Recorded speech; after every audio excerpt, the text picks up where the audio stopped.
Hello guys, kumusta? Okay, mag-share lang ako ng aking maintenance para sa aking printer.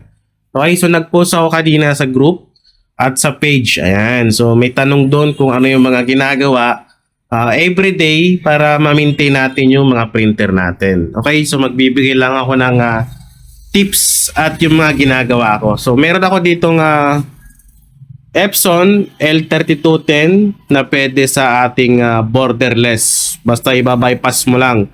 Papalitan mo ng driver. Okay? So may tutorial ako sa page dyan at sa YouTube. Panoorin nyo na lang. At meron din akong L121. Ito ay sublimation. Para to sa mug. Yan. Sublimation ink yan. At ito, pigment ink kuyi ang gamit ko dyan. Okay? So meron din akong L1300 na A3 size. Yan. So pigment ink din yung gamit ko diyan, pigment ink na kuyi. Para to sa pang Sentra board, yung ginagawa ko at yung mga calendar. Ayan. At yung mga frame na A3 size. Okay? So dito, meron muna ako ipapakita. Ayan. Kung ang printer mo ay L1300, pwede ka mag-print dyan ng photo paper na 200 GSM. Okay? So, pwede pa yan. Goods pa yan. Kasi yun yung gamit ko dito. Ayan. Photo paper ito. No back print. Kasi back to back yung print yung calling card na ginagawa ko.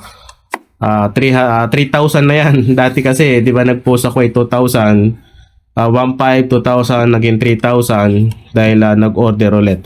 Okay? So, 200 GSM, pwede pa dyan sa ganitong printer na malaki na A3 size. At dito naman, sa ating Epson, pinaka-the best dyan hanggang 180 GSM lang tayo guys. Kasi pag nilagyan mo yan ng photo paper na 200, 220 or 240, nako, delikado na yan. Sa una lang naman kasi talaga yan na magpipid yan. Pero pagkatagalan na, hindi na yan. Masisira na yung feeder mo dyan. Hindi na kakainin yung papel. Okay, so advice lang yan. Depende kung susundin mo. Pero sa akin, experience ko na kasi yan. Dati kasi, nung unang bili ko to, sinalangan ko siya ng 220, 230, 240 ba yun na GSM. So una, nakapag-print pa ako mga ilang papel, ilang photo paper. Pero nung katagalan na inabot ng isang buwan, hindi na nagpipid kasi nga nasira na yung feeder niya. So the best pa rin talaga yung 180 GSM lang. So depende pa rin sa photo paper. Merong photo paper na mataas yung GSM pero manipis lang talaga. So depende pa rin. Pero dito sa photo paper na QAP, ayan QAP, 180 GSM na guys para safe yung printer natin. Okay? So, same lang din naman dito yan. Dito lang talaga sa pagmalaki, pwede pa yan mga 200 GSM. Goods na yan. Hanggang 200 lang ako. 220, 240. Hindi na pwede. Ayaw ka na mag-print kasi ayaw ko i-risk yung printer ko. Okay? So, ganun lang naman yon. So, depende sa inyo guys. So, dito, ang maintenance ko, ang ginagawa ko dyan, ito ay ginagawa ko lang. Hindi ko sinasabi na gayahin nyo.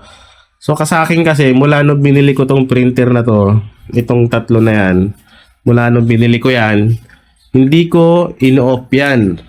Okay? Naka-on lagi yan. Magdamag yan. 24/7 yan. Hanggat may kuryente. Na-off lang siya pag nagba-brownout out. Okay? Yung brownout out naman isang araw lang pinakamatagal na yon. Hanggang dun lang. Pero hanggat di nagba-brownout out, hindi ko siya ino-off. Naka-on lang talaga yan. Okay? Araw-araw yan naka-on. Kasi mababa naman yung konsumo niyan. Ang kagandahan kasi dun guys, ito napansin ko dito. Ang kagandahan dito sa L3210 natin, kung ako lang nakakapansin pero napapansin ko, minsan nagsi-self cleaning, ang tawag ba doon? Yung nagsasarili siya na i-clean yung print head niya. So yun napansin ko lang. So, sa akin lang yun, di ko sure. Kasi minsan tumutunog to bigla kukusa siya, siguro nagsi-self cleaning siya. Yun ang kagandahan pag lagi siya naka-on. Okay? So ano ko lang yun Yun ang ginagawa ko, yun ang experience ko. Pero di ko sinasabi na gayahin nyo na huwag patayin yung printer. Nasa sa inyo pa rin yun. Okay? So matagal na to. Mag-1 year. Oh, lalagpas na din 1 year. Hindi pa ako nagpapalit ng mga print head yan. Ito lang ang napalitan ko. Isa lang napalitan ko dito yung feeder. Dahil nga dun sa makapal na photo paper na ginamit ko. Mula anon, hindi na talaga ako nagsasalang ng 180 pataas na photo paper. Okay?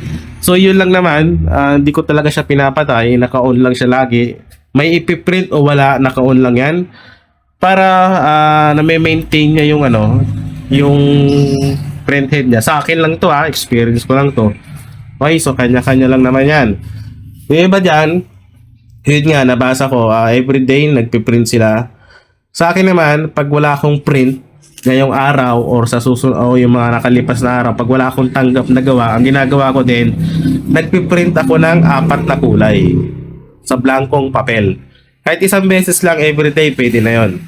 Okay, isang beses lang, basta mag-print ka lang ng 4 na kulay, pwede na yon. Yun lang yung gagawin mo everyday para ma-print lang, magamit lang yung ink niya or yung printer head niya para hindi magbara. Okay, ganun lang naman yon.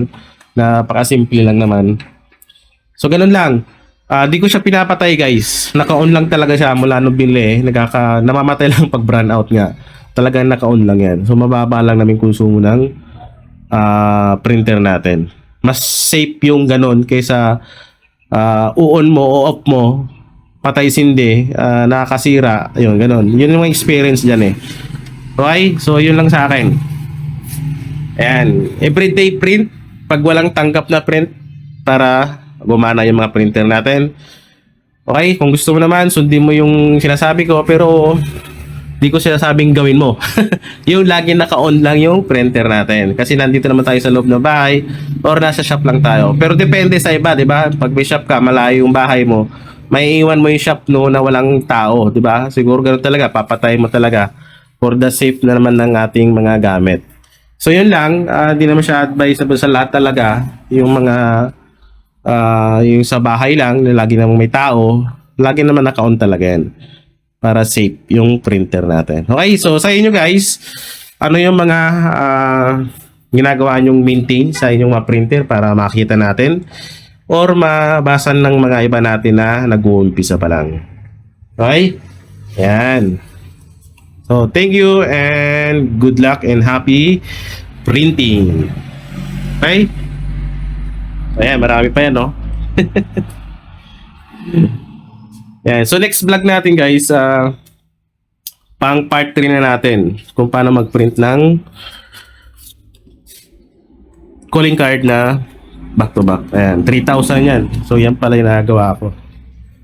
Ayan, dito kasi piniprint kasi makapal-kapal. Tapos, nilalagyan ko na lang siya ng phototop baliktaran para mas makapal, mas glossy tignan. Okay? So, thank you.